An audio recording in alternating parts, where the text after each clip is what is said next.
თან გადაყვები, გამოყვები სადაც გინდა. ყველაფერს ვიზავ შენი გულისთვის.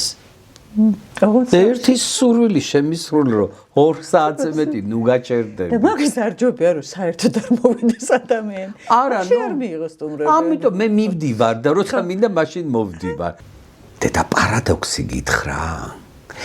95 წელს ვიყავი პირველად ამერიკაში. საიდესაც გადახტე ხა, ესეც ADHD-ს ამბავია. არა, ამას ებმება. აჰა, ოკეი.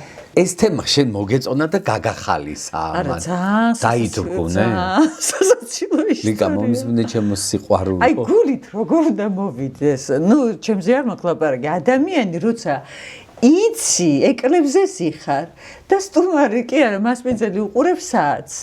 აღარ უყურებ, პირდაპირ იცი, ლიკა მომისმინე რა გითხრა. ეხლა მე ხო წეღან გითხარი რომ მაყურებელი თვითონ. ეხლა ჩემი ბევრი რამოდენიმე მეგობარი რა სიტყვის იცი? ის რატო არ თქვიო, ისო. რა? ეხლა ვიტყვი.